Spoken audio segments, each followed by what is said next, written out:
Science plays a vital role for economic development and societal well-being. Understanding this, the Academy of Sciences Malaysia was established with a mission to be Malaysia's thought leader in all areas of science, technology, and innovation. To realize its mission, ASM harnesses the nation's top scientific minds to chart the STI direction and facilitates the implementation of an innovation-led economy for the country. ASM's commitment lies firmly in fostering a culture of excellence in STI in Malaysia. ASM does this by providing independent, credible, relevant, and timely STI input of national and international importance to the country. Our network of expertise comprises Malaysian scientists, engineers, and technologists who specialize in various disciplines. The Academy assists in upgrading the nation's technological capabilities in the industrial sectors by producing high-quality publications such as peer-reviewed journals, monographs, and books. In addition, ASM also provides input on current and future technology trends to be considered and taken up by the government in driving the nation's economy forward. To provide Malaysian scientists with the best opportunities and exposure, ASM actively extends its international networks and collaborations. It currently has a range of multilateral engagements with renowned scientific institutions worldwide. The Academy also champions the need to grow the right talent in STI by cultivating interests in science, technology, engineering, and mathematics to the younger generation. In short, the Academy's ethos is proudly defined as Think Science, Celebrate Technology, Inspire Innovation.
science plays a vital role for economic development and societal well-being. Understanding this, the Academy of Sciences Malaysia was established with a mission to be Malaysia's thought leader in all areas of science, technology, and innovation. To realize its mission, ASM harnesses the nation's top scientific minds to chart the STI direction and facilitates the implementation of an innovation-led economy for the country. ASM's commitment lies firmly in fostering a culture of excellence in STI in Malaysia. ASM does this by providing independent, credible, relevant, and timely STI input of national and international importance to the country. Our network of expertise comprises Malaysian scientists, engineers, and technologists who specialize in various disciplines. The Academy assists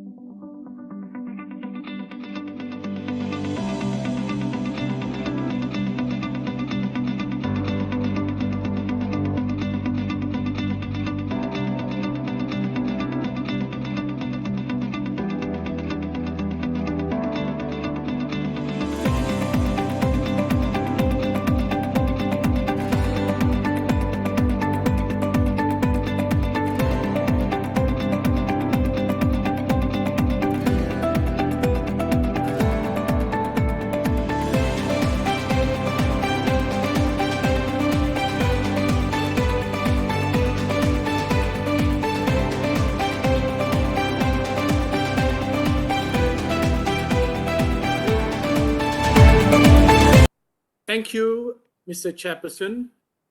Ladies and gentlemen, good evening and a very warm welcome to all of you. Welcome to the International Conference to Tropical Sciences, Contribution to Sustainability, organized by the Tun Mahathir Science Award Foundation. It gives me great pleasure to moderate this session entitled The Changing Agriculture Landscape in the Tropics. Ladies and gentlemen, 40% of the world's agricultural land is in the tropics, but agriculture in the tropics is always associated with low yield and high dependency on labor. In addition, agriculture in the tropics has always been in the global spotlight and pressured by advanced countries on the need to balance between conservation of flora and fauna with advanced agriculture. So how do we conserve the large numbers of terrestrial plants and animals whose habitat is the forest while sustainably practicing monoculture and meeting the demand for forest products in poor countries in the tropics? How do we move forward from food security to achieving nutritional well-being and balance?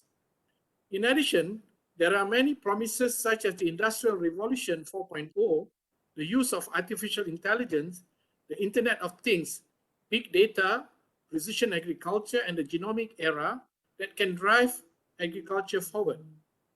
How realistic are these in the context of agriculture in the tropics? And most important of all, the tropics is also not exempt from the adverse effects of the changing climate patterns that disrupt food security.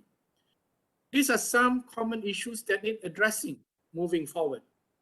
Ladies and gentlemen, in addition to the above, there are a myriad of other issues that are important to highlight, which includes the changing demographics of agrarian population, the adoption of monoculture, and deforestation, are favorite topics among advanced countries and the environmental NGOs. And the impact of an aging farming population and farmers' migration to urban areas, a rising phenomenon in the tropics, is also being felt and gaining importance in the tropics. Hopefully, some of these issues, if not all, will be addressed by our speakers today. With me today, we have 4 eminent speakers who are experts in their own field and have been involved in agriculture in the tropics for several decades. Before we begin, let me remind all speakers and participants. All speakers will be allocated 10 minutes and a Q&A session will follow immediately after the final speaker made his presentation. To begin with, we are fortunate to have with us today Professor Paul Tang from the Nanyang Technological University, Singapore. Professor Tang is a renowned figure in tropical agri-food system and food security. He has researched and taught in North America, Africa, and Asia, and has been recognized for his work through the Erickson Prize in Plant Pathology. He is also a fellow with the American Phytopathological Society, the International Society for Plant Pathology, the World Academy of Sciences, and was awarded an honorary doctorate from Murdoch University, Australia. Today, Professor Tang will talk about the demographic changes and agriculture in the tropics. Professor Tang, the stage is yours. Thank you very much, Dr. Ruslan. Let me just jump straight into it, given the time constraints. My contribution to this discussion today really is about agrarian change in total. And I'll focus a bit more on the demographic part of it. Could I have the next slide, please? So my narrative revolves around three main points. The first really is that demographic change in the agrarian population is inevitable as part of the transformation of the rural sector and as part of the economic restructuring of societies nationally. And my second point really is that we've studied very well the features of agrarian change in rural transformation. For example, as you mentioned earlier, Dr. Ruslan, the farm size, aging farmers, decline in rural population and agricultural land, and also importantly, the decline in agriculture's contribution to national economies. Okay? And then my third point in my narrative is that we need to sustain rural sectors. So even though the demographic changes are real, we still need to be sure that we maintain a viable rural sector. So let me now amplify on these 3 points. The first is that if you look at the way countries have become industrialized and developed, they all undergo rural transformation, in which the agrarian population gets reduced tremendously. The USA is a classic example, the world's biggest exporter of food. 100 years ago, over 80% of the population were agrarian. Today, less than 2%. And yet, it's a country that can feed the rest of the world, whether you like it or not, because so much food surplus. But we also know that RT, or rural transformation, is a dynamic process, okay? that allows farmers, as they progress, to capitalize, and then as they capitalize, to improve their lot. And I'll delve a little bit into this a bit later on. Next slide, please. Sorry, next one, please. I forgot to say next slide. And next one, please. Next slide, please.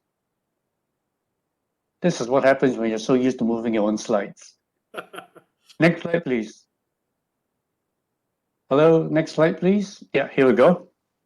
Now, I mentioned this thing about, the big decrease in the rural population. In 2008, I think the world saw a big change. It was a turning point where more than half the people in the world lived in urban environments. And the projections are that this will continue until such time when more than 2/3 of the world's population will be in cities. Yeah, and we're seeing this trend certainly in the tropics as well, especially in the Asian tropics. Next slide, please. Okay. Now, I mentioned earlier that one of the features of rural transformation is the decreasing number of farmers. And I use Southeast Asia, where we are at the moment, to illustrate this. It's just amazing how even in a country like Malaysia, the number of people employed in agriculture has shrunk to about 10% roughly, compared to, let's say, 50 or 60 years ago. And also associated with that, agriculture's contribution to GDP is declining, has been declining, and will continue to decline. Okay? And the point is that the urban population is increasing at the expense of the rural. And I say it in a negative manner. Next slide, please.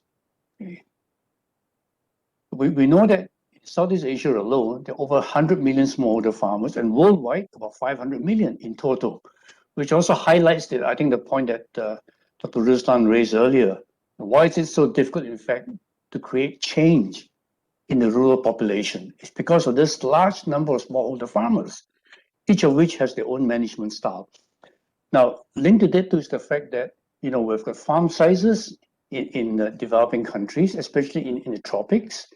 Smallholder farm sizes are usually very small, less than 2 hectares in size usually. And the related phenomenon too is that we've got aging farmers. And linked to this problem of aging farmers worldwide, not just in tropical Asia, is how to get the next generation of farmers back to work the land. Okay, we're now seeing a phenomenon where urban farming is attracting the young, but rural farming, farming in the countryside, still does not have that attraction, and we have to do something about it. And I mentioned that in the last part of my narrative. Next slide, please. What is of great concern, really, is part of the demographic change is also reflected in the increasing gap between rural and urban income, measured in terms of GDP per capita. Okay? And linked to this phenomenon is the phenomenon where we're seeing now in many countries in the tropics, I think Thailand and the Philippines are classical examples, where non-farm income from the cities has become important. So you've got a temporary migration from the countryside to the cities. And COVID-19, the pandemic has really shown us how some of these temporary migratory workers are in fact daily wage workers. And they're the ones who get hit the hardest when there's any interruption in food supply linked to their earning power itself. Next slide, please. It is important that we really sustain a viable agrarian population because, as the Food and Agriculture Organization has stated so often, about 60% of our food production and food supply really comes from the smallholder farming community. Okay? And of this 60% of the food that's produced, most of it, fortunately or unfortunately, are in fact produced by subsistence farmers, most of which also don't produce enough even to feed themselves. But there are a significant proportion of subsistence farmers who actually produce enough even though they're subsistent. What we see as a positive feature, I think, in the demographics of smallholders is that there's at least 10% of the smallholder farmers are what we call in the progressive group. The ones who are capable of adopting technology. And this is where I will put to you then that, in the final part of my presentation, that sustaining a viable agrarian population really depends on two big issues. One is policy. In developing countries of the tropics, policy drives almost everything, action, implementation. So we need policies that make farming more attractive to the next generation of farmers, but also policies that help us to improve the livelihood of current farmers, the aging farmers. That's equally important. But also we need policies that really safeguard the agrarian environment. For example, we know that in tropical areas, especially in tropical Asia, we're losing arable land at the rate of about 3% per year. And I was fortunate to be on the same panel as the Prime Minister of Cambodia last year, and he said, in Cambodia, we're equally worried about fresh water. We're losing so much fresh water, and Cambodia, as many of you know, is one of the centers of diversity of freshwater fisheries. So to hear the Prime Minister of Cambodia warn about the degradation of freshwater resources is really very terrifying. And now, because of climate change, we're seeing countries competing for water. In fact, I was in another panel with the CEO of Olam, one of the biggest grain traders in the world. And he actually told the audience, we may not realize it, but those of us living in the tropical areas, in essence, are importing a lot of hidden water to the animal feed that we need to to meet our demand for animal protein. And again, talking about Asia, where we are, every year Asia imports more than 70% of the world's soybeans from the Americas.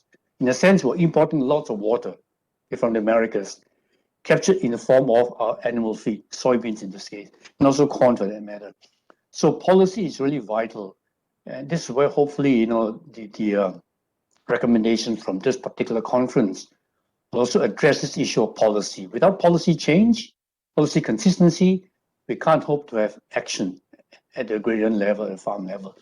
Now, the second important aspect, I think, to make a viable agrarian population is technology. And technology has to be aimed at improving the productivity of farms. In other words, produce more with less. And the less comes at a very important juncture of humankind's history, especially with climate change. It also means that technology has to reduce drudgery of livelihood to make it more attractive to farm, to attract younger people back to farming. And of course, we know there's so many technology types. Here's some just pictures that show rice farming, where we've moved from manual labor to mechanization to now using high-tech drones and then tractors and so on. So technology is very key, and we're not short of technology in this modern era. What we're short of is the capacity to use technology and to invest in the use of technology. Let me now go on to my last slide. Last but one slide, sorry. Next slide, please. Yeah. But technology has to make people more productive, and also to require fewer people to address this decline in the rural population. And of course, finally, in closing, my summary is that it is inevitable that rural populations will decline as economies grow, but we need to sustain this viable food producing capacity in the countryside. But concurrently, also increase urban agriculture, which we're starting to see happen. And finally, we need to keep rural sectors viable in every respect, the livelihoods of people and the environment itself. So with that, thank you very much. I've used up my 10 minutes. Thank you. Thank you, Prof. Tang. Very well said. I couldn't agree more with you. Okay, our second speaker today is Mr. Patrick Anderson. Mr. Anderson works for the Forest Peoples Program in Southeast Asia, advising forest peoples and rural communities affected by agribusiness and conservation. Mr. Anderson is also a research associate at the Australian National University. He is also the chair of the High Carbon Stock Approach, a standard to implement commitments to halt deforestation and exploitation, the wet tropics. Today, Mr. Anderson will speak on community-supported agriculture in tropical forests. Mr. Anderson, the stage is yours. Thanks very much, Dr. Ruslan. Very happy to be here and to be talking on these issues. These really are very important issues that concern all of us and our societies. And I'm happy to be talking on this panel about agriculture and deforestation, which is a key aspect of sustainability, coming to sustainability, which is a theme in our conference today. Next slide, please.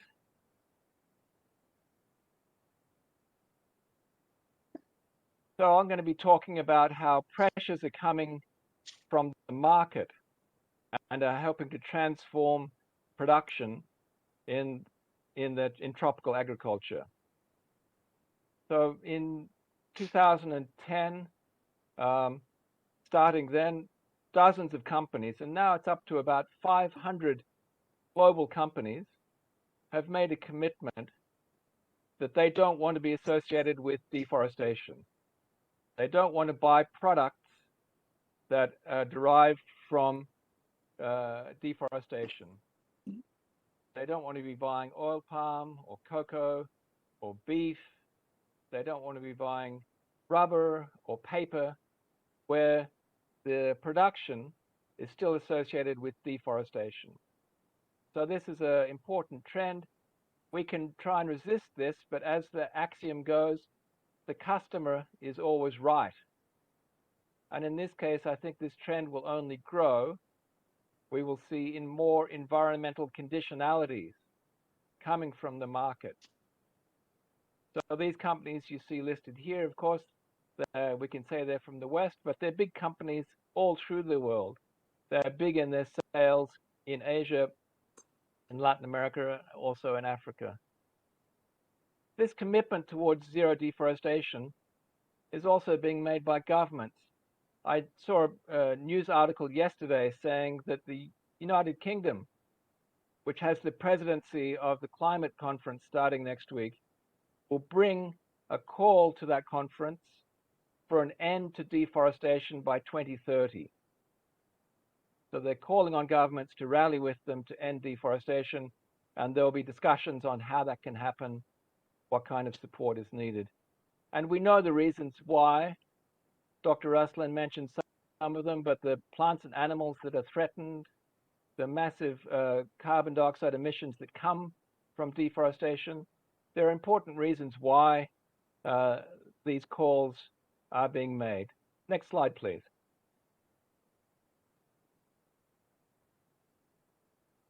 So zero deforestation is now part of voluntary industry standards. It's in the Roundtable on Sustainable Palm Oil, and this took place in 2018 when RSPO adopted the high carbon stock approach as one of its principles and one of its commitments. So I'm the chair of the high carbon stock approach, and as Dr. Ruslan mentioned, this is a conservation planning tool. It was designed for the wet tropics. It's being used through the wet tropics, and it's being used to identify forests and then to help in the planning for conservation of those forests. And we're going to see more of these from the global commitment from governments and from consumer companies and commodity companies coming through to the commitments being made by plantation companies. Now, the makeup of the RSPO, it includes those commodity users, but it also includes, of course, big production companies, the big palm oil companies in the world. I think all of them are members. And we see in the high carbon stock approach, oil palm companies, but also from other sectors. There are members of the high carbon stock approach from the pulp and paper sector. So they're committed now that their big plantation areas will not be causing deforestation. So next slide, please.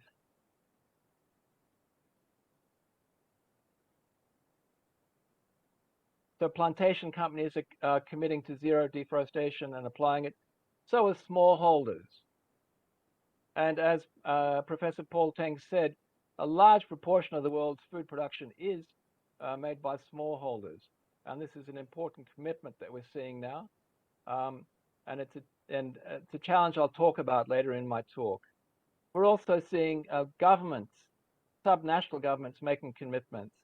So the state of Sabah in Malaysia, about 4 or 5 district governments in Indonesia, and the government of Ecuador have committed now to apply zero deforestation through a cooperation with the Roundtable on Sustainable Palm Oil.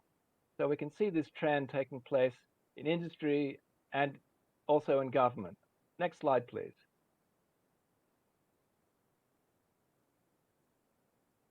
So applying zero deforestation and the commitments the companies have made also include a commitment to protect peat and peat soils, peat forests, because these are such high carbon dense sinks. But these standards also, importantly, are framed to include respect for human rights. This is in the Roundtable on Sustainable Palm Oil. It's in other voluntary industry standards. It's in the high carbon stock approach. So we see these commitments coming from the market and being implemented by companies to stop deforestation and to stop human rights abuses and exploitation. So applying these standards requires many social and environmental studies. And these take place at mills, in plantations, and with smallholders. But this really does create a challenge for independent smallholders who can't afford to pay for these studies and certification. Next slide, please.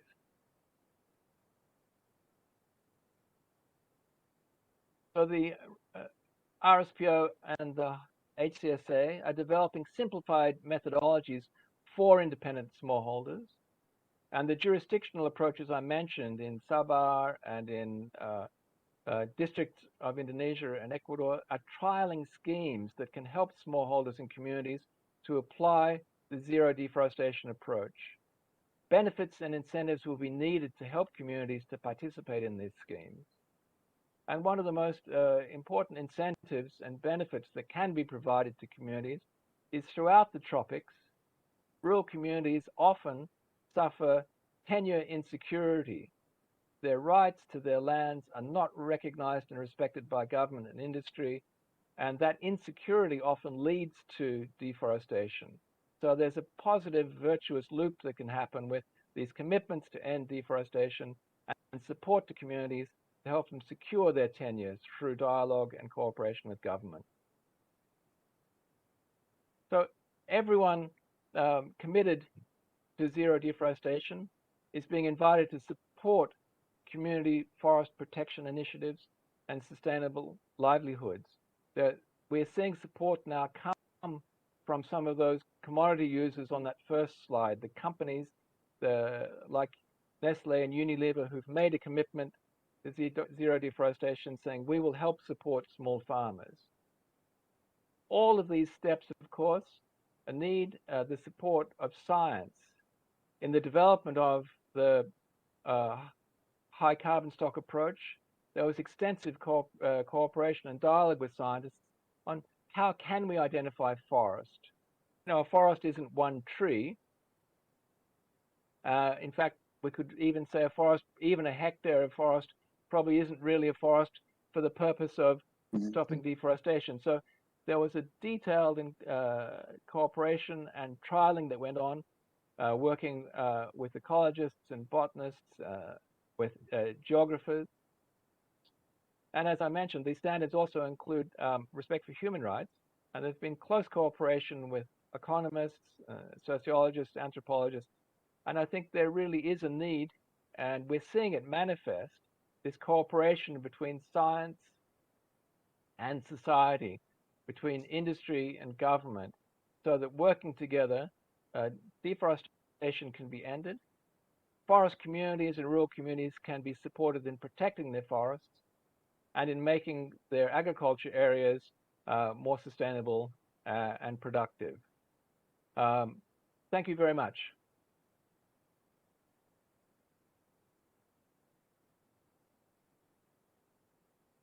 Over to you, Dr. Russell, and that's the end of my presentation. All right. Thank you, Mr. Anderson. Our next speaker is supposed to be Professor Ayola from Nigeria. Unfortunately, due to some technical problems, Professor Ayola was not able to log in. We now move on to our next speaker, Dr. Ahmad Parvez Haji Ghulam Kadir, the Director General of Malaysian Palm Oil Board, MPOB. Dr. Parvez has 30 years of experience in plant molecular biology, genetic engineering, and biosafety. He is also a fellow of the Academy of Science of Malaysia and member of the National Biosafety Board. Dr. Parvez has obtained a number of prestigious awards, both locally and internationally, and has 6 patents to his name. Today, Dr. Parvez will talk on the political landscape of palm oil. Dr. Parvez, the stage is yours. Bismillahirrahmanirrahim. Assalamualaikum warahmatullahi wabarakatuh. And very good evening to all of you. And of course, thank you. First of all, I would like to thank the organizer for giving me this opportunity to share some of the political landscape, basically changes in Malaysia, especially in relation to the palm oil industry. And okay, so I think, how do I control my slide here? Oh, no. Okay. Boleh tukar. Okay, no, I think maybe the secretary have to assist. Okay, so basically the outline of my presentation is I'll be talking about a very brief introduction. Then we look at the national agriculture sector, pre-independent, and also later about the policies after the independent, and then early development of the Malaysian oil palm industry, and then the current status of Malaysian oil palm industry, and finally a very brief conclusion. Okay, next slide.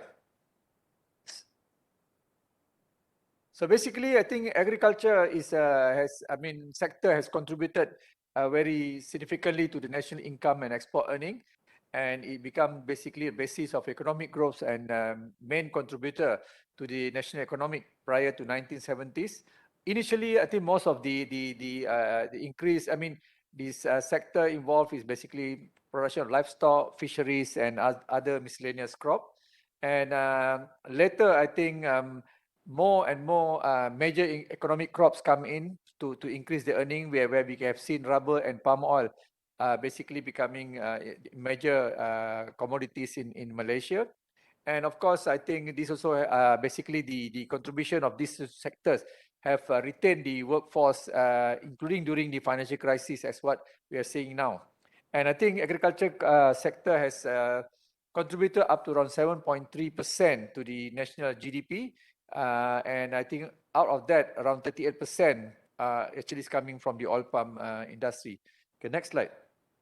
So basically, the studies have shown, I mean, of course, the agriculture basically has been divided into two. We have a major crop like rubber and oil palm, paddy, as well as we have minor crop. And the sector is divided into two, more on the large scale or the estate, as well as the plantation, I mean, the smallholders. But of course, I think the palm oil industry has assisted in rural economic development in developing countries. I've seen in case of like oil palm, where more and more smallholder sector has been basically growing in the country, including in Indonesia and Thailand. Okay, next slide. And basically, if you have seen, I mean, from the pre-independent, I mean, from the independent until basically 1970s, the country is actually depending a lot on basically focusing on increasing productivity and income. And there's a lot dependent on rubber as well as tin export, which assists the economy of the country. And later, I think with the increase in demand for vegetable oil, where government also give emphasis to look at cultivating or larger scale cultivation of oil palm. And it also have the advantage, beside the strong demand, is also a shorter immaturity period, where normally oil palm will bear fruit in 3 years time, compared to rubber you need, I think the advanced clone will still need around 5 to 6 years. And of course, these two crop, I mean, rubber and oil palm, has basically continued to be a dominant contributor to the economy. Okay, next slide. And I think the oil palm industry in Malaysia is very coordinated. I mean, and also by initiative as well as policies by the government. And we have seen 1960s, where actually there's agriculture diversification. So slowly we are moving from rubber to the oil palm planting, and also the formation of land settlement program like the Felda scheme, which has basically helped to improve the economic prosperity, which attunes with the social progress, where we can see a lot of what we call smallholders being given opportunity to involve in this industry. And we have currently, I think, around 40% of the production area in Malaysia are actually basically being managed by the independent as well as organized smallholder. There are almost 500,000 of them. Next slide. And so this is one example of the Felda scheme that was established somewhere in late 1950s, early 60s. And from such a basic facilities, now we can see that, I mean, there are really a lot of what we call economic development, and they are really progressing now. And I think that they are really, they have access to a lot of wellness, food security, education, and whatnot. Okay, next. We also look at the what we call the policy on looking at the wellness or basically well-being of the workers. So the workers are being given the proper treatment, not only them but also their loved one. Even there are schools being built in the estates and whatnot to assist the workers. Okay, next slide.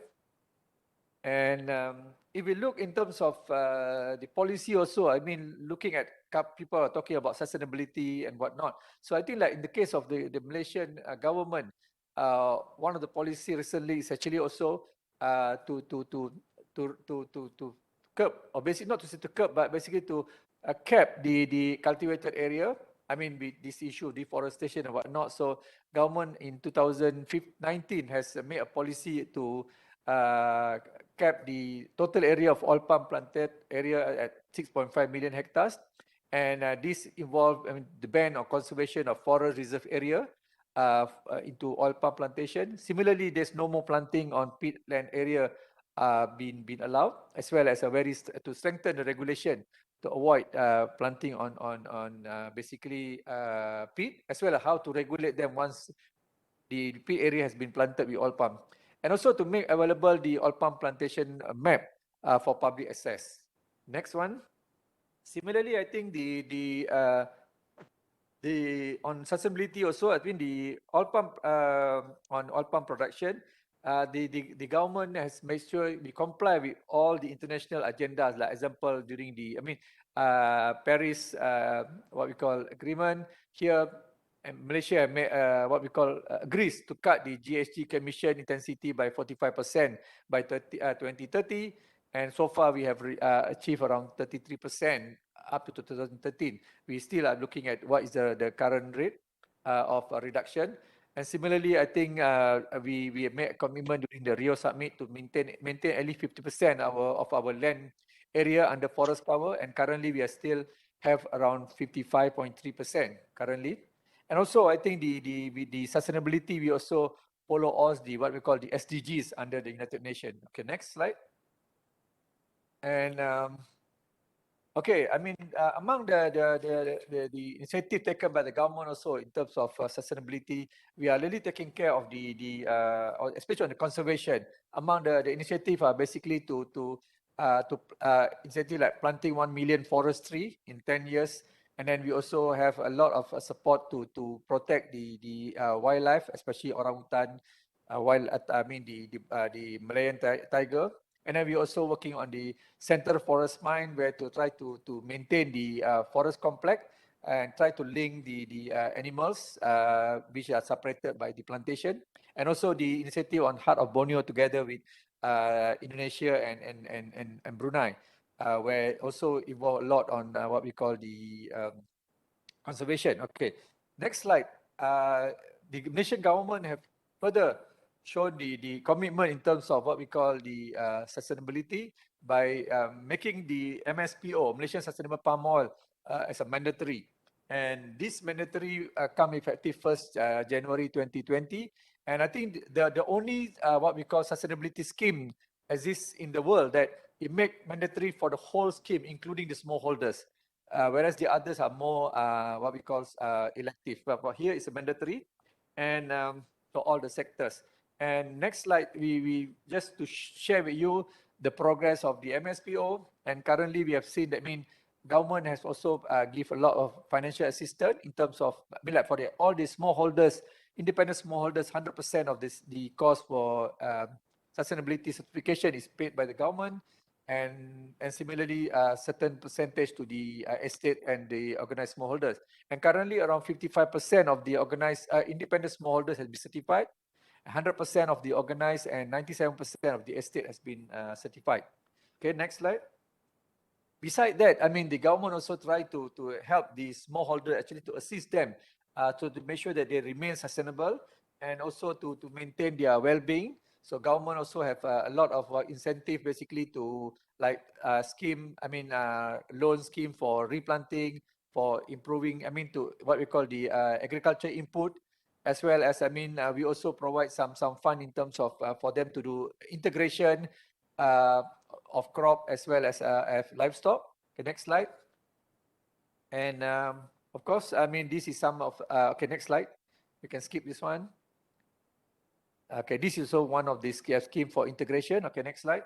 And I think basically the next slide, I think the government also have basically come up with some slogan to basically to encourage the people, especially the growers as well as the Malaysian people, to support the oil palm industry. And also this also help to combat the anti-palm oil. Yes. Finally, okay, my conclusion slide. I'm not hearing Dr. Ahmed. I'm just seeing his mouth, and I think this is his screen. I don't know. Okay, I think we He's get sharing our some screen, I guess. earlier speaker. Prof. Ayula, can you mute, please? View. Your session will come after after Dr. Ahmad Parvez. It's not. Please hang on. Okay, Parvez, could you please continue? Oh, Okay. can I? All right. Okay, can I go to my last slide? Okay. So basically, I think I can mute myself. Okay, thank you. So basically, what we would like to say that basically, we hope that people will support the palm oil. By boycotting palm oil is not going to help. You will need to spend more deforestation, more land, because of palm oil is the most productive what we call crop, and it will affect the producing countries, especially the smallholders. So basically, choose sustainable palm oil, and we will make sure the whole world get the supply of palm oil, as well as the whole world will be happy. With that, I would like to thank you, the organizer, for giving us this opportunity. Thank you. Thank you, Dr. Parvez. I do apologize for the slight interruption just now. Professor Ayula, could you please unmute your mic? Okay, I'm quite thankful that Prof. Ayula is able to log in. Prof. Ayula will be our next speaker. He is currently the president and CEO of the Farm Farm and Infrastructure Foundation in Nigeria.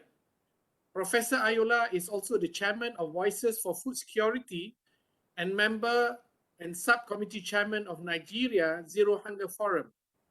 Prior to his retirement, Prof. Ayola was a professor of agricultural economics and policy of University of Agriculture, Makurdi, Nigeria. Today, once again, I would like to welcome Prof. Ayola, who will talk about his thought on reform to the agriculture policy landscape. Prof. Ayola, the stage is yours.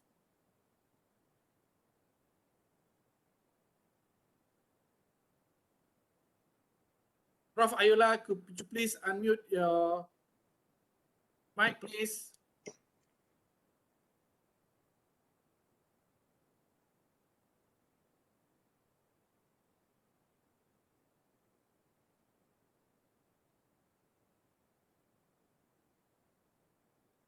Prof. Ayola, are you still online?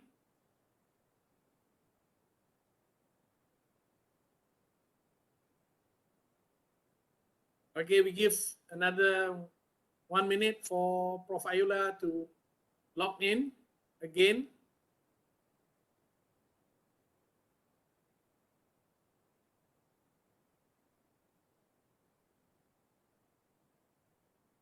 Okay, I think we have to move. There are some technical problems with respect to Prof. Ayola. We'll move to the next speaker for today, Mr. Salvatore Pinizotto.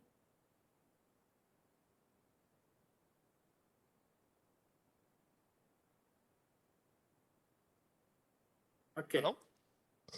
All right, hang on. Can you hear me? Mr. Salvatore Pinizotto is a Secretary General of the International Rubber Study Group. He has a degree in economics and a master's in business administration and has vast experience in the commodities market, having worked in the metal and non-ferrous metals industry for more than 3 decades. Mr. Pinizotto is also an expert in market research and analysis of environmental and economic trends on a regional and global basis. Mr. Pinizotto will share his views on changes in the rubber industry landscape. The stage is yours. Thank you, Professor Ruslan, for this introduction, and I'd like to thank the organizers for inviting IRSG in this important event. Next slide, please. Yeah, just a quick introduction at the International Rubber Study Group. For those that don't know the organization, it's an intergovernmental organization, long-standing one in the rubber sector, because it has been founded in 1944. Since 2008, we are based in Singapore. Our goal is to increase the transparency in the rubber market through the publication of statistics and market reports, but also we have a platform where all stakeholders in the rubber sector can come together and discuss any issue that could affect the rubber market, both natural rubber and synthetic rubber. Next few slides, please. Yeah, next. Next one. Next.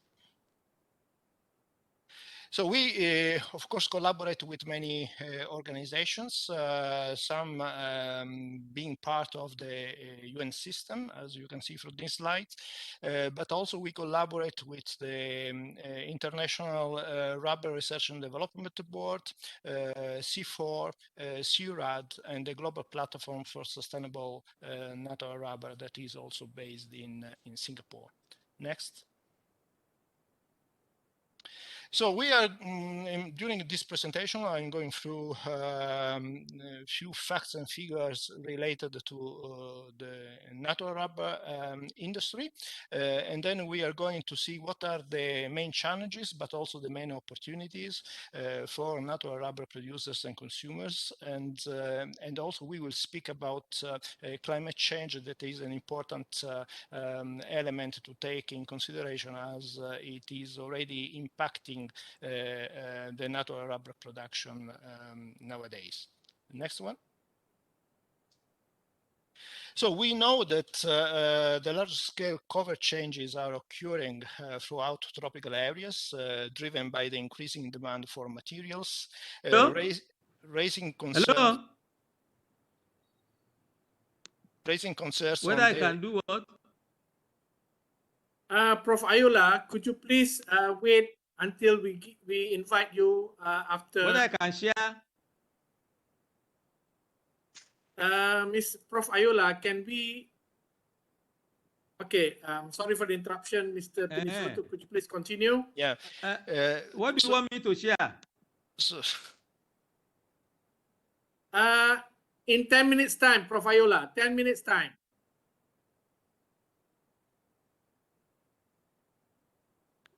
Okay, Prof. Okay. Mr. Pinisoto, could you please continue? It's okay. So there are raising concerns on the impact on deforestation and associated emissions, as already Patrick mentions in his presentation. Next. So natural rubber today represents 47% of the world rubber supply. It is produced in tropical regions stretching from Southeast Asia to Latin America. The great part of production is concentrated in Southeast Asia, with Thailand and Indonesia being the main producers nowadays. But there is an increase of production, especially in Africa, with Cote d'Ivoire being today the fourth world producer of natural rubber, and also increasing production in Latin America, especially in Brazil. Next. Next slide. Today, we estimate that rubber plantation covers about 30 million hectares of land. The total natural rubber production worldwide is about 40 million tons per year. 90% of this production comes from small farmers, so independent smallholders. And the level of productivity is quite low, estimated at about 1.2 tons per hectare. Next one. The productivity is a big issue nowadays in natural rubber production, and apart the low level of productivity, what is also interesting to note is that the productivity levels vary a lot on country by country basis. Next one. Low prices trend recorded since 2011, when we had the last peak in price in natural rubber, and short-term volatility as having a negative impact on the natural rubber value chain, but especially is impacting smallholders, smallholder activities, as it's quite difficult for them to cope with this level of price, and especially in relation to volatility. So one of the main challenges for the natural rubber stakeholders is to find mechanisms so that smallholders could get a level of income that allow them to have a decent level of life. Next.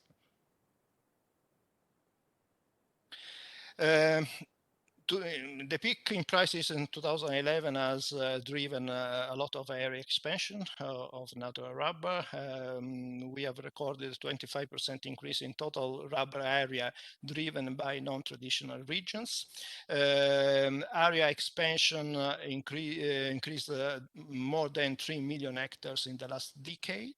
But the low level of prices that we have seen before has brought to substantially lower total planting in the last 2-3 years, and minimal new planting are forecasted up to 2028. Next. Nevertheless, since 2000, in the period 2000-2020, the world rubber production increased by 2.6%, and the production share increased from 39% in 2000 up to 47% in 2020.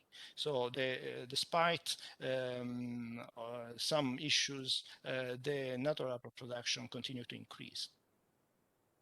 Next.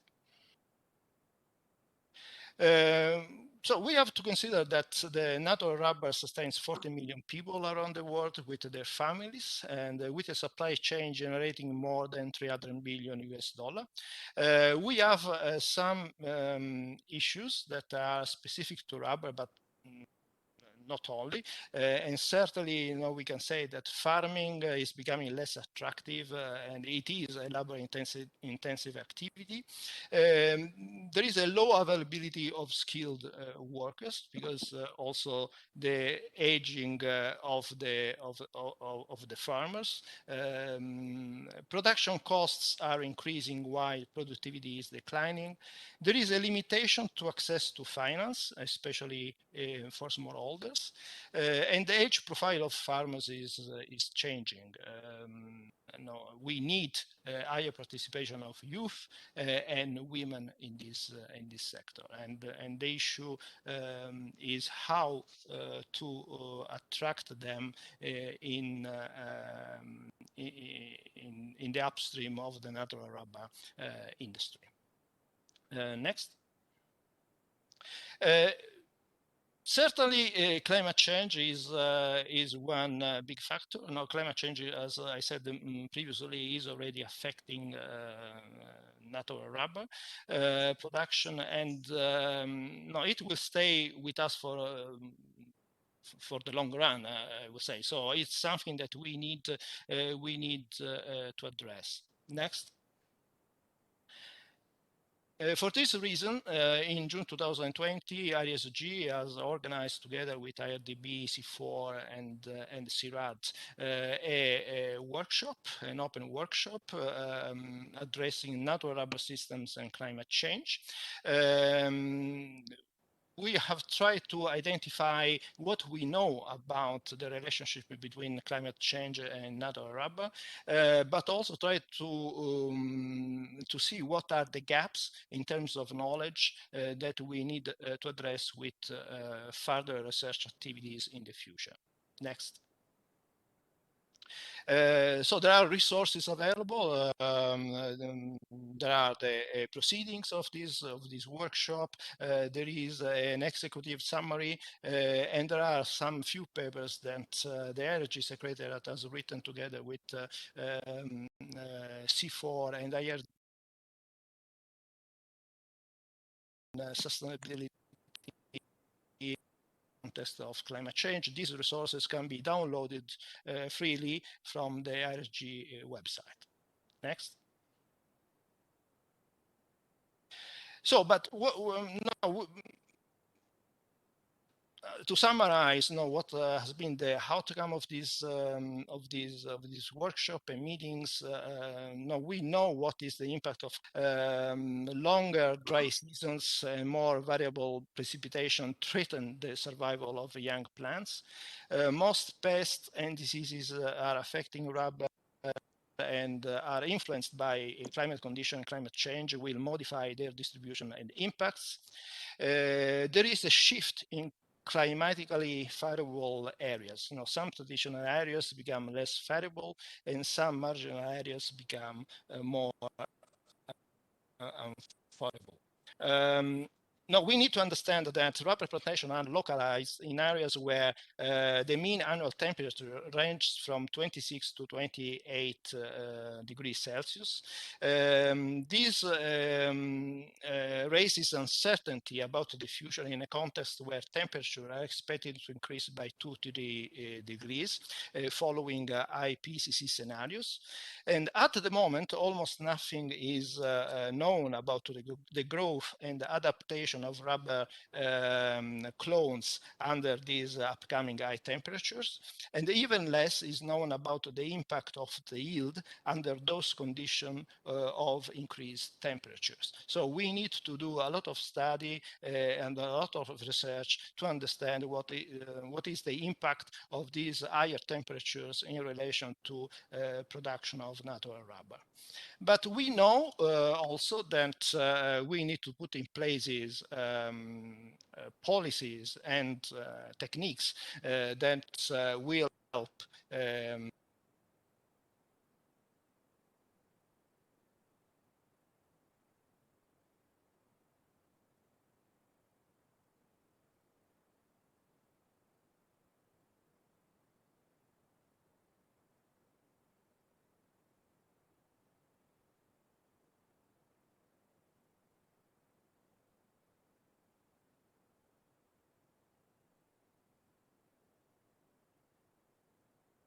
so we need certainly to find a way that rubber plantations can be on one way adapted to new climate conditions, and on the other way to find the ways to make sure that the rubber contribute to rubber mitigation. Previous speakers spoke about policies implementation as important element. This is something that I want really to stress here, because we need that provide to natural rubber more visibility at national and in national and international fora.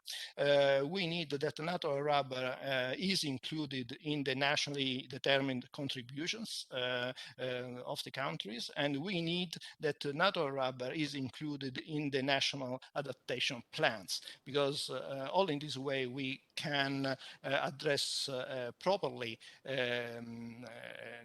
this issue of climate change and natural rubber systems. And on the other side, we can also raise finance to implement some of these policies. Furthermore, next one. Next one, please. Now, it is important also to promote innovative form of cooperations in between governments, business, academia, and civil society to make sure that this path towards sustainability is sustainable or in a way or remains sustainable. So this is really urgent. Climate actions need to be grounded on science and a common understanding of issues and means to address them. So open science and sharing knowledge is also another important element that we need to consider. So this ends my presentation, and thanks a lot for your attention. Thank you, Mr. Pinizotto. As promised, I would like to invite Professor Ayola. Unfortunately, we are not able to see him logged in. I think we can't really wait because time is really running out. Okay, so it's very unfortunate that we lose him.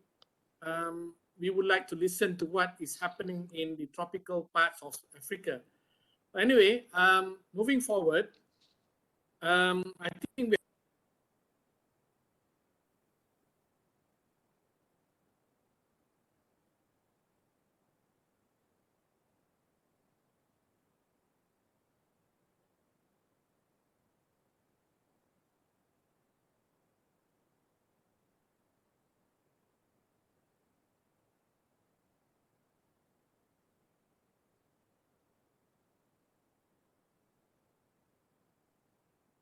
associated with low yield and high dependency on labor.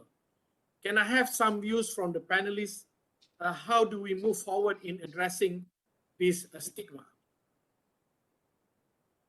Can I invite any of the panelists to give his or his views, please?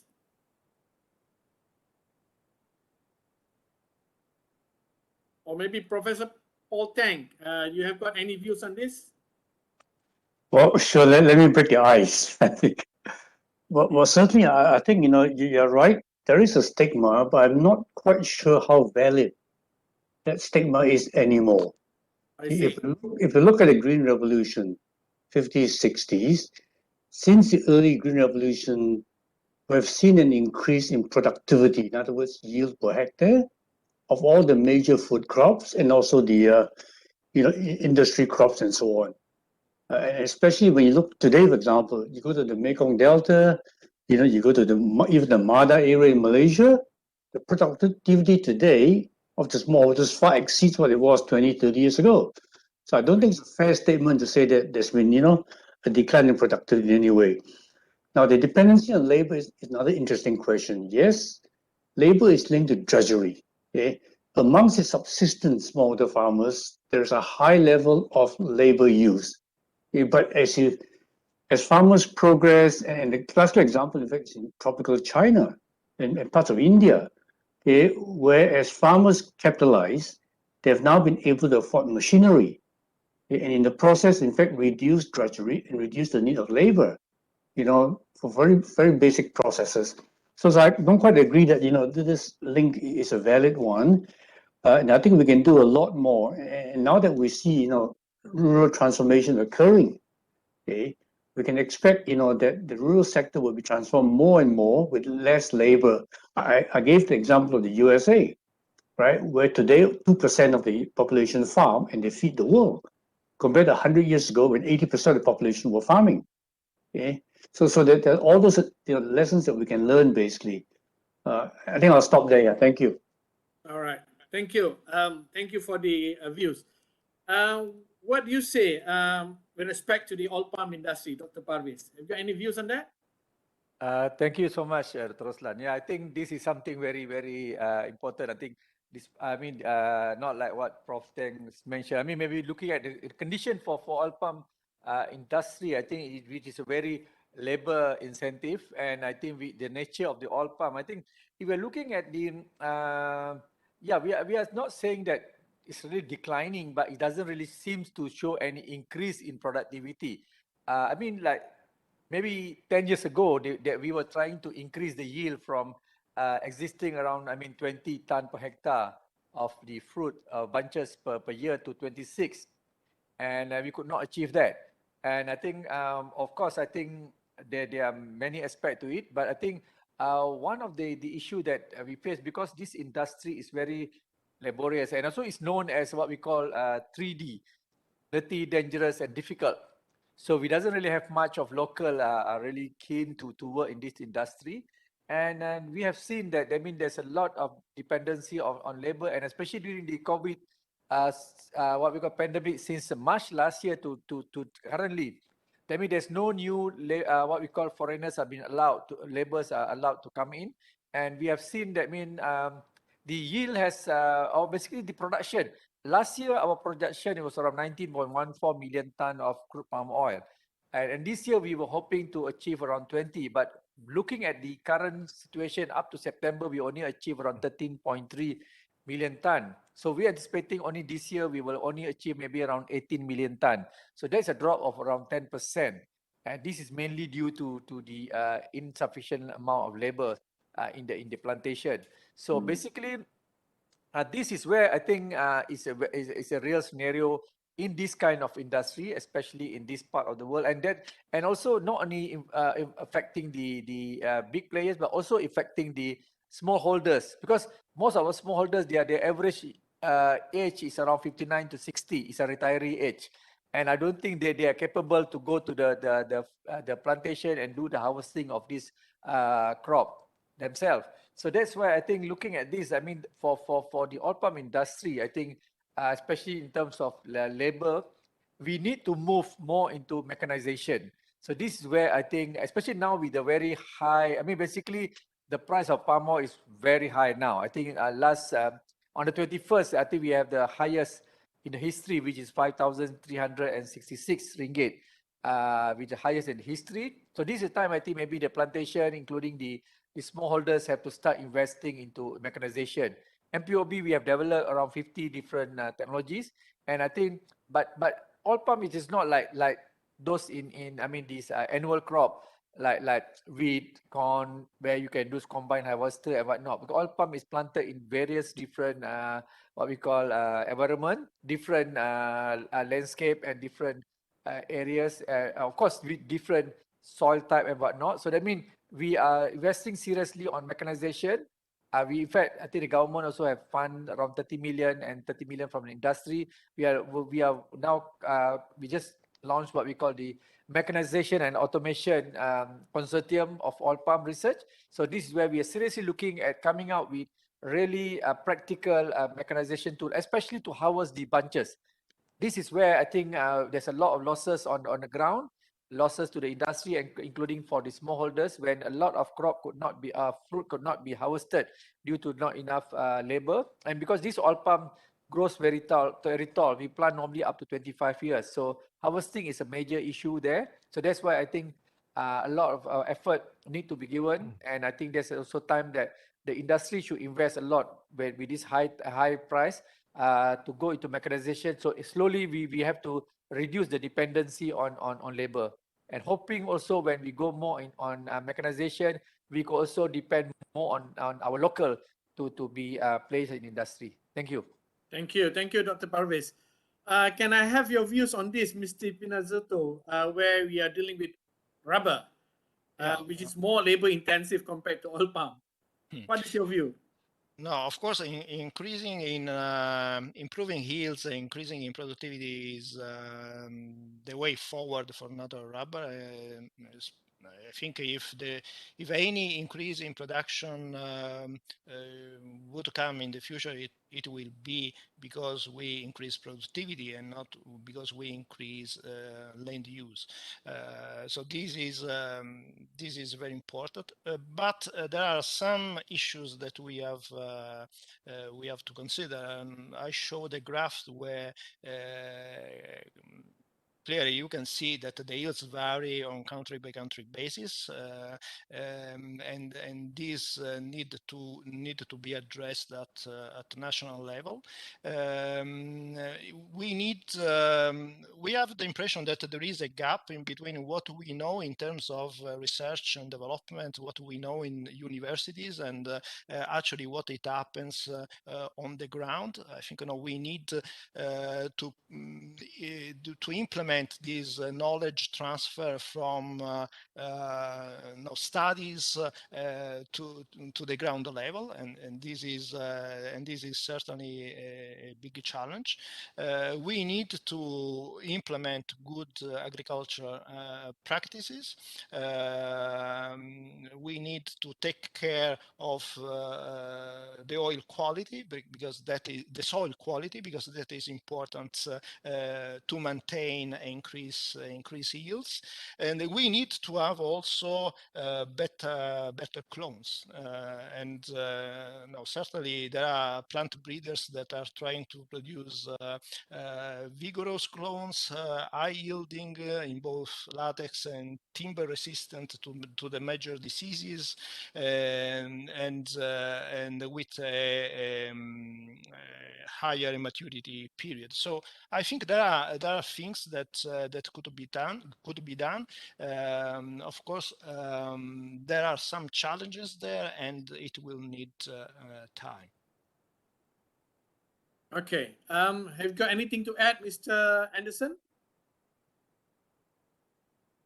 Thanks, Dr. Ruslan. Look, a couple of points. Of course, palm oil is a very productive crop, very high yielding.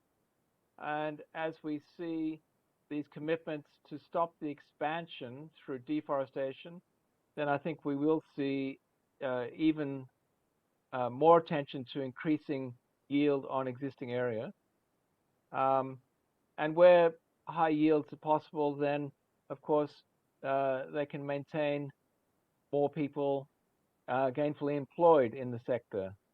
So I'm talking about oil palm here, but these factors will also be the case for other tropical crops where expansion is limited, then there will be the incentive to increase yields, and that will hopefully allow more good jobs to remain in the agriculture sector.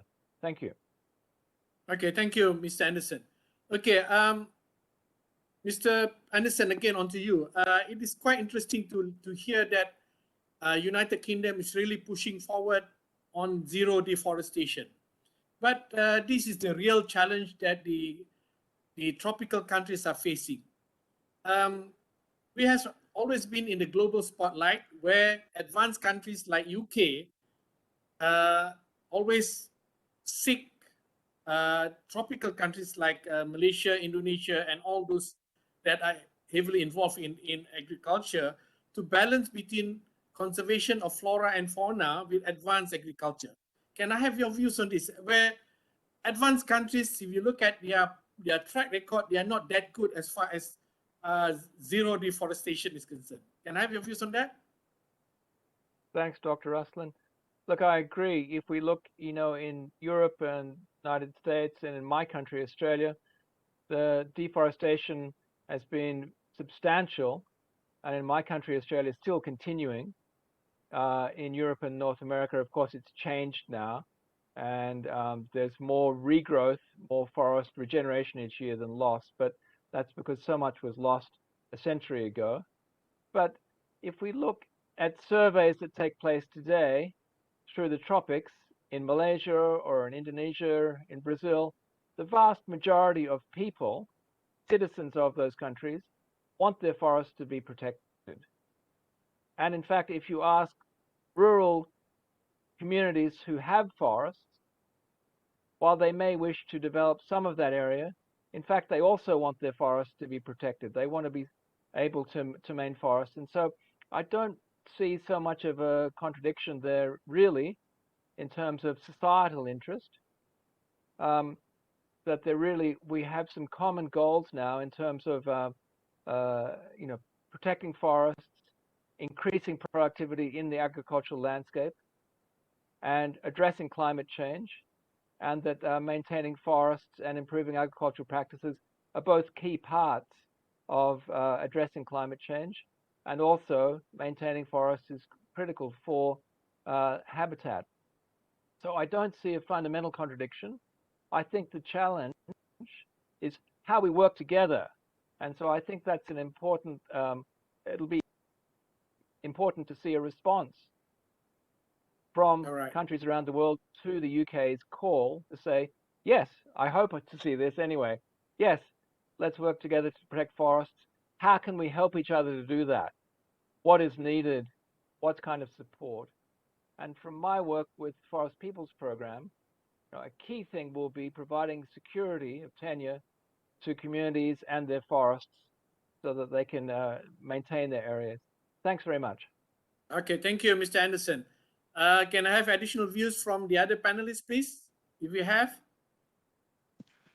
Dr. Ruslan, if I may just intervene here, I think instead of discussing deforestation, which in a sense to me is a symptom of a more underlying problem. Okay. The underlying problem is that I think you've got farmers who need to have more land for grazing, like in Brazil, or small farmers are clearing forests because they need more farmland basically to produce more. And if you look at the bigger picture, the demographics of change, tropical Asia is going to show, big increases in numbers of mouths to feed, right? And the thing is that what do you do if you don't have enough land? As I indicated earlier, 3% of the arable land is declining in Asia every year, So how do you make up for that? Now, the way you make up for that, again, is through technology. Mechanization is just one that Dr. Parvez mentioned, and it's difficult to apply. But my experience has been with food crops. Mechanization has done an amazing, amount to increase the productivity and production of food crops. Let me just end by also saying it's not just mechanization, it's the use of fertilizer, the use of, let's say, breeding, biotechnology. These are all, in the 19th century, in the 20th century, these are all disruptive technologies. Now, right now, in this new century, we're actually looking for new disruptive technologies. I know, for example, in Malaysia, there's the use of drones, to map out certain things and so on. So to me, the disruptive nature is so important. But the bottom line is this. Let me just quote what Norman Borlaug, the first agricultural Nobel Peace Prize winner in 1971 said. And he said this at the annual meeting of the Asian Development Bank. Okay, if we don't want to clear another 1.6 billion hectares of land to grow food, then we got to somehow increase productivity. Grow more with the same area of land or less even. Yeah, so that's how big the issue is really. Yeah. But thank you. I just felt I had to say that. Thank you. All right. Thank you, Prof. Tang. All right. Any more views from the panelists, Ms. Anderson or Mr. Pinizotto or even Dr. Parvis? May I add, Any view on that? may I add something?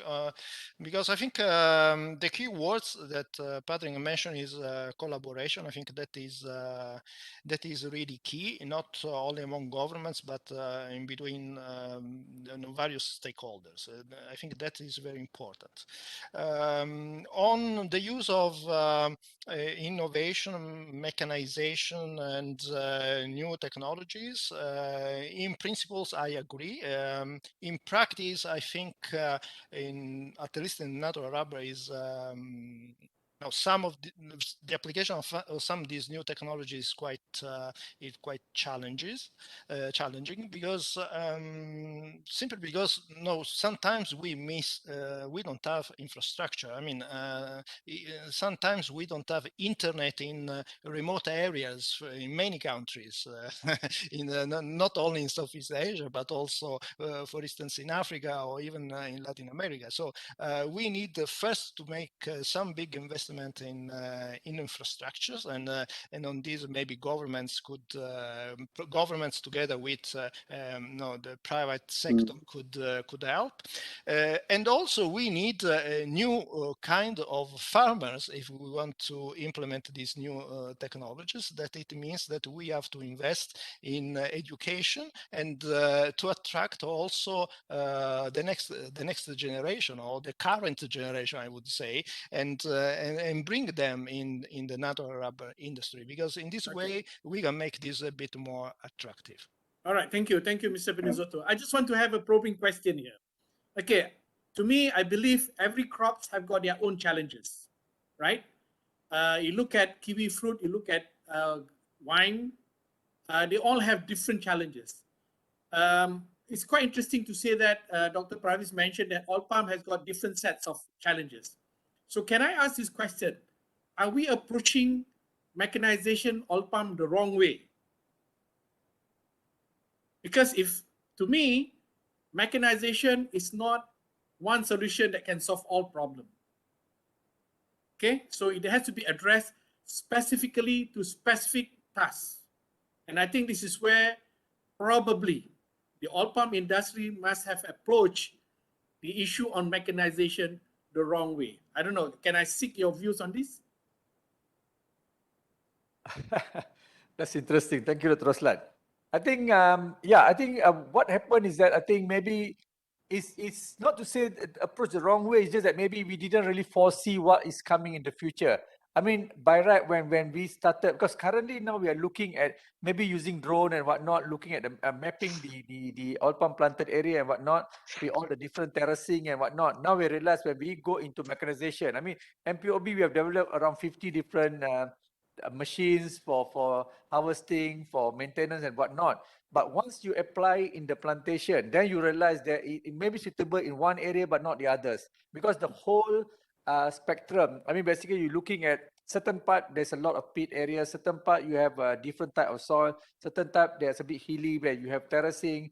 So all these various combination causes that, there's no like one technology fix all. I mean, fit for all the situations. So that's why I think currently what we are doing through this what we call MARCOP, this consortium, we are trying to look and to find, not to say one that will solve all, because definitely different area will have different, but we try to find that the best solution that can assist and can be practical for most of the condition, because the different condition will need different machineries and different mechanism.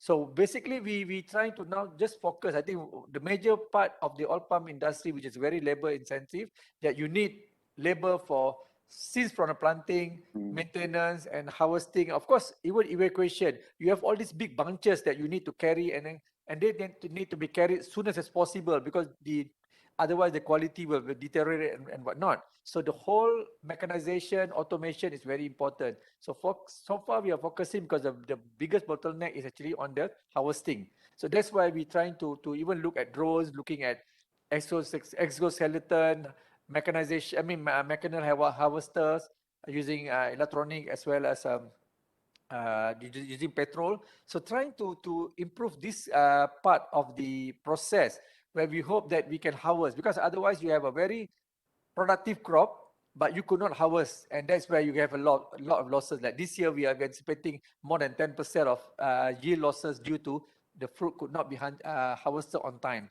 So, to be fair, that means we have to really look at it seriously and get to know what is available, how we can improvise. So that means we can answer, with the various technologies that we have, how we could adjust it. So that means we can solve the problem for as much as possible planted area. Thank you, Dr. Ruslan. Thank you, Dr. Parvez. Okay, any additional views on that thought? Okay, if there's none, okay.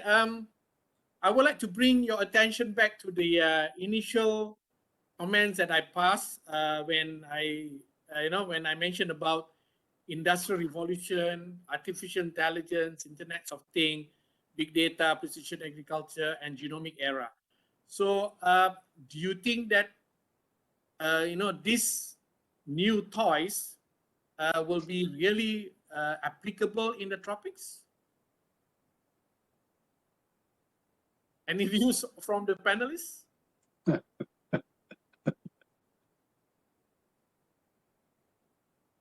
Somebody else go first. Okay. I think, thanks, Dr. Ruslan. I think just in fact, this morning, we at MPOB, together with the International Society of Oil Palm Breeders, we do have actually a webinar where we look at applying Industrial Revolution 4 in the oil palm industry, and we see there's a lot of example where people are using the latest technology, how to actually assist and improve the oil palm cultivation, and especially even as early as identifying the right seed and whatnot. So there's a lot of work is been put on this technology. And I think one thing that's very important, that we post genomic era, that what we have involved in, especially in the oil palm industry, and where MPOB is involved ourselves. That means, like when we do our genome sequencing, we did announce in 2013, where we sequenced the oil palm genome, and since that we identify the what they call the shell gene, because oil palm is a hybrid, that you have the mother or the female, which is dura, which is thick shell, and the male or the father, which is piscifera, without a shell. When you cross this, you get the tenera, which is the thin shell, which give you 30% more oil compared to the normal parent. And this is a challenge, because once you do the controlled pollination in the plantation to get this tenera variety for commercial planting, you always have some level of what we call contamination, error, and whatnot. So currently we realize there's almost 10% of what we have planted are basically non-tenera. So we are using, with this genome sequence, now we have a diagnostic kit that can actually distinguish, even as early as the embryo state, you can actually tell whether this plant will going to become dura, piscifera, or tenera. Because even though you have 50 years of experience in oil palm industry, I can bet you nobody can distinguish a dura, piscifera, and tenera plant at the nursery. The only thing is that 3 years later, when you cut the fruit, then you know, oh, this is dura. So now we can cut short with this technology, using genome technology. We could actually, as early as the embryo stage, we can tell you whether this is going to be dura and piscifera or tenera. By doing that, once we go more and more planting after doing this checking using this what we call genome sawit shell, sure sawit shell, we hope at least we can increase the productivity by almost 10%. And which, to me, if that can be done, that's a great achievement. Thank you. Yeah. Okay, thank you, Dr. Parvez. Anything you, yes. Can I add Yeah, something please. on this topic? Because the toys that you were mentioning before are nice, also quite expensive in a way. So, so in an environment as natural rubber, where 90% of the production is provided by smallholders, the first question is, yes, they can be implemented, but who is paying for it? First point. Second point is we need to use these toys in a way that the social gap already existing doesn't get worse, even among farmers, because we have 10% of smallholders that, for instance, are linked with big companies' supply chain, and and that might be in the position to use some of these new technologies or new toys, as we want to call them. But what about the majority? What about the rest? So I think we need to avoid to increase social gaps, and also we need to to understand that in this sector a lot of people are employed. So we would like to avoid the fact that we use new technologies, and this will bring at reducing employment in this important agriculture sector. So so we need to balance the use of innovation and the reality of society. All right. Prof. Tang, yes. Let me just jump in here. I can see that Dr. Parvis gets really excited about breeding, and I can totally empathize with him, because it's not just the 4IR or 5IR technologies. Yeah. It's also the related 4IR 5 technologies in the sense of biotechnology, because you need automation, you need robotics, and so on. But what I want to say is this: I don't think it's a toy anymore. Or this, I use the term tools. We're seeing a lot of new tools now being made available, and I can only speak for food crops. I can't speak for perennial crops like rubber and palm oil. In the food crops, I've just finished a study for the ASEAN Secretariat, okay, where they wanted us to assess the state of digital agriculture in Southeast Asia. But we expanded beyond that. It's just amazing how many small, so-called resource-poor farmers are already using technologies like their mobile phone, for example, with apps that can tell them how to spot the disease, for example, in rice. And your farmer groups getting together as co-ops to even rent drones. And then in China, tropical China and tropical India, you've got young people going back to their land, but not doing farming. They're offering services, okay, through intelligent drones to help the older farmers to spray, to identify problems. And so to me, the future is here, quite frankly. It's a matter of how fast you want the future to be outscaled. All right. Bigger Okay, number. thank you. Thank you, Dr. So, yeah, thank you, Prof. yes. Tang. Okay, I think we have time is really running out. We have just one question from here. How do we overcome the discrepancies in engagement of developing countries and scientists from developing countries in science negotiation and etc.? I mean, that's what the question was written, but I can't really get what was the gist of the question.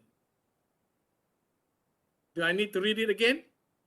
How do we overcome the discrepancy in engagement of developing countries and scientists from, I think, from developed countries? I think that could be the question.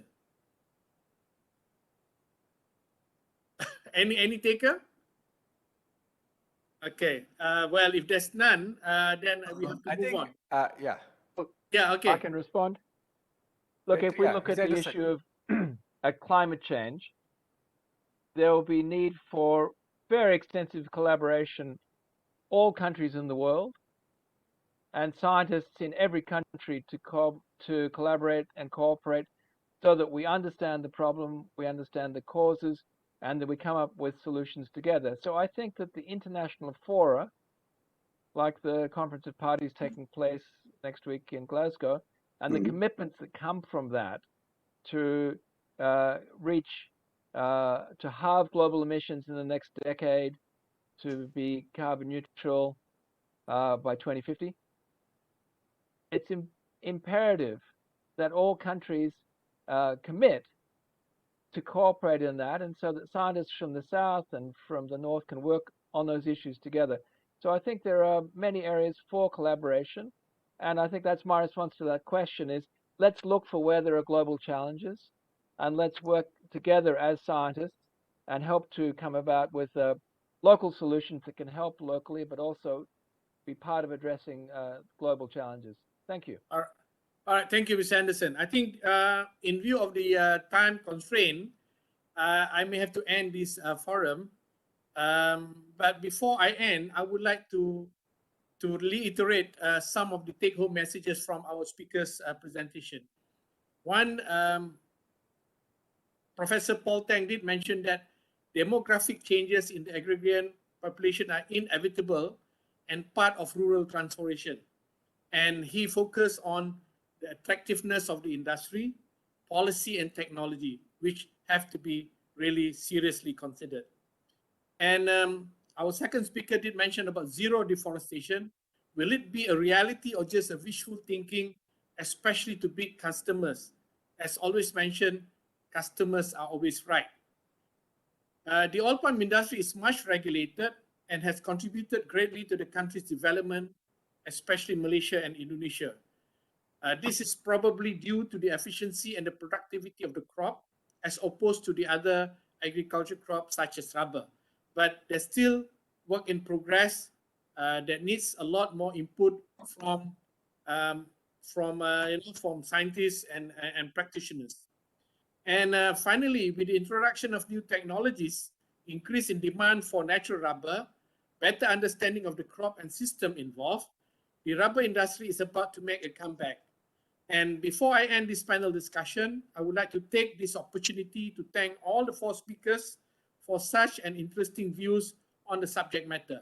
It's very unfortunate that we lost Professor Ayula along the way, but we hope that he will continue to contribute in such a discussion.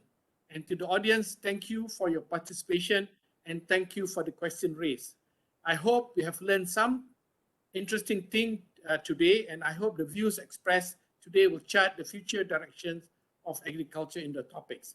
So once again, thank you, and wish you all the best. Thank you. Thank you very much.